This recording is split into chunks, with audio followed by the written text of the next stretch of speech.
అందరికీ నమస్తే. నా పేరు మారిపెల్లి మాధవి, తెలంగాణ జాగృతి రాష్ట్ర మహిళా అధ్యక్షురాలు. ఎమ్మెల్సీ చింతపండు నవీన్ అలియాస్ తీన్మార్ మల్లానా అనే వ్యక్తి తెలంగాణ జాగృతి వ్యవస్థాపక అధ్యక్షురాలు, ప్రస్తుత ఎమ్మెల్సీ శ్రీమతి కల్వకుంట్ల కవితక్క గారు ఒక అసభ్య పదజాలంతో మాట్లాడడం ఈరోజు యావత్ తెలంగాణ రాష్ట్రానికి సిగ్గుచేటుగా ఉంది. ఆ విషయానికి ఈరోజు తెలంగాణ రాష్ట్రంలో ఉన్నటువంటి జాగృతి మహిళా విభాగం ఆధ్వర్యంలో తీన్మార్ మల్లన్న అనేటువంటి వ్యక్తి మీద చట్టపరంగా ఏ విధమైనటువంటి చర్యలు ఉంటే ఆ చర్యలు తీసుకోవాలని చెప్పేసి, అదేవిధంగా తన ఎమ్మెల్సీ సభ్యత్వాన్ని కూడా రద్దు చేయాలని చెప్పేసి ఈరోజు జాగృతి మహిళా విభాగం పక్షాన మేము డిమాండ్ చేస్తున్నాం. ఎందుకంటే గత ప్రభుత్వంలో ఎంపీగా ఉన్నటువంటి కవితక్క ఎన్నో పనులు చేసిరు, ప్రస్తుతం ఎమ్మెల్సీగా ఉన్నారు, ఒక పెద్ద స్వచ్ఛంద సంస్థ తెలంగాణ జాగృతి వ్యవస్థ నడుపుతున్నారు.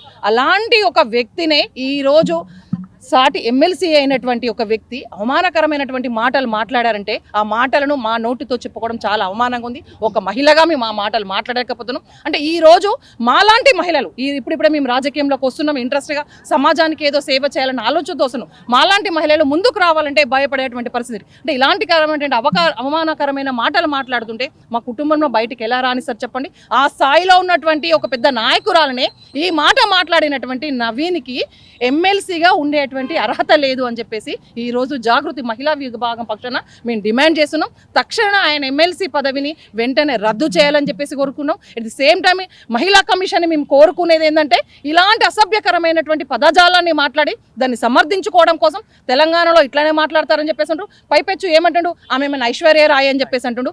ఇంకా ఇది బుద్ధి చెప్పాల్సినటువంటి మాట. అంటే ఐశ్వర్య రాయ్ అయితే మాత్రం అంటారా? ఆడవాళ్ళు ఎవరైనా సరే, వాళ్ళు అడుక్కు తినే వాళ్ళని సరే, కూలి పని చేసుకున్న వాళ్ళు సరే, రాజకీయం చేసే వాళ్ళని సరే, ఉద్యోగైనా సరే, ఐశ్వర్యైనా సరే, ఎవరైనా సరే ఆడవాళ్లకు గౌరవం ఇవ్వనటువంటి వ్యక్తి ఈ సమాజంలో ఉండకూడదు. మరీ ముఖ్యంగా ఒక ప్రజాప్రతినిధిగా ఉండకూడదు. ఆయన మరి ఏదో సాదాసీదా ఎమ్మెల్సీ కూడా కాదు.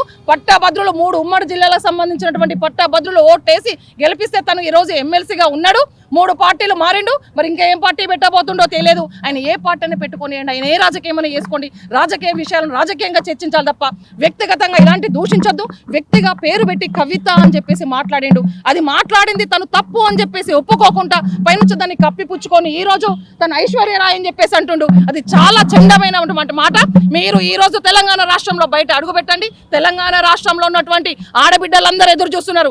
మళ్ళా నేను బయటికి రా, ఇప్పటిదాకా మా సోదరి అని చెప్పింది, మళ్ళీ అన్నాను కూడా అనొద్దని చెప్పేసి, చింతపండు నువ్వు ఎప్పుడు బయటకు వస్తావు, నీ ఒళ్ళు చింతపండు చేయాలని చెప్పి చూస్తారు.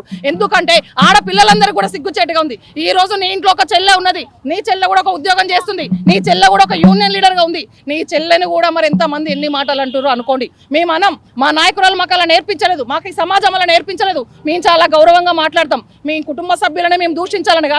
నువ్వు అన్న మాట నీ ఇంట్లోకి వెళ్ళి నీ తల్లిని, నీ భార్యను, చెల్లెను అడుగు. వాళ్ళని మాట కరెక్టా? మన తెలంగాణ రాష్ట్రంలో ఈ పదం వాడుతున్నారా? గత 50, 60, 70 సంవత్సరాల కింద చూసుకున్నా కూడా ఈ మాట ఎవరైనా మాట్లాడుకున్నారండి? గ్రామీణ ప్రాంతంలో చూడండి.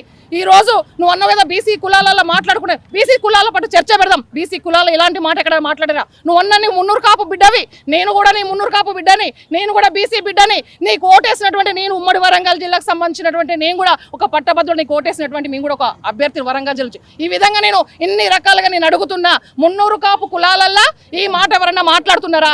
మున్నూరు కాపు కులాలలో చాలా సిగ్గుచేటుగా ప్రవర్తిస్తున్నారు. దయచేసి మున్నూరు కాపు కులానికి సంబంధించిన మా కుల బాంధవులకు, మా కుల పెద్దలకు చెప్తున్నాం, ఇలాంటి తీన్మార్ మల్లన్నను మీరెవరు సపోర్ట్ చేయొద్దు అని చెప్పేసి చెప్తున్నాం. ఈ విషయంపై మేము ఏంటిది కమిషనర్ గారిని వచ్చి లెటర్ తీసుకోవాలని చెప్పేసి కోరుకుంటాం. ఇంత పెద్ద విషయం జరిగితే కమిషన్ గారు మేము రాము, కవిత గారే వచ్చి తీసుకుంటే, ఇది కవిత గారు వచ్చే సందర్భం వస్తే ఎక్కడికి రావాలో ఏం చేయాలో అవన్నీ తెలుసు. కానీ ఈ రోజు కవిత గారి మీద అన్న మాటలకు ఈ రోజు మా గుండె బాధ కలిగి మా అంతటా మేము స్వచ్ఛందంగా ఇక్కడికి వచ్చేసి ఇప్పటికిప్పుడు అనుకొని మేమే లెటర్ ఇద్దాము, ఎలాంటి న్యాయం చేస్తారో చూద్దాం గవర్నమెంట్ అని ఆలోచన తోడుస్తున్నాం. కవితక్క గారే పిలిపిస్తే మాత్రం యావత్ తెలంగాణ రాష్ట్రంలో ఉన్నటువంటి మహిళలందరూ వస్తారు. ఈ రోజు కవితక్క గారి వెంట తెలంగాణ రాష్ట్రంలో లక్షల మంది మహిళలు ఉన్నారు. మహిళలతో పాటు అన్నలు, అక్కలు చాలా మంది ఉన్నారు. ఈ రోజు బీసీ కులాల వాళ్ళు కూడా, సబ్బండ జాతుల వాళ్ళు కూడా ఉన్నారు. ఈ రోజు బీసీ కులానికి సంబంధించినటువంటి నువ్వు పోరాటం చేస్తున్నావు. నువ్వు చేసే పోరాటం న్యాయమైందంటే నీ వైపే ఉంటారు. కవితక్క చేసే పోరాటం న్యాయమైంది కాబట్టి బీసీ కులాల వాళ్ళందరూ ఉన్నారు. ఓసీ అయినంత మాత్రాన బీసీ కులాల కోసం మాట్లాడొద్దా? నీ గురించి కవితక్క ఎప్పుడు ఏ సందర్భంలో రాజకీయ కానీ వ్యక్తిగతంగా ఎక్కడ మాట్లాడలేదు. కాబట్టి నువ్వు ఈ విధంగా కవితక్క గురించి మాట్లాడడం చాలా తప్పు. ఇప్పటికైనా నువ్వు కవితక్క ఖచ్చితంగా క్షమార్పణ చెప్పి తన మాత్రం మంచుకుంటది. లేకపోతే మాత్రం ఈ పోరాటం ఈ రోజు ఇక్కడ మొదలైంది తెలంగాణ రాష్ట్రం మొత్తం అది వ్యాపింపజేసి పెద్ద ఎత్తున పోరాటం జరుగుతుంది.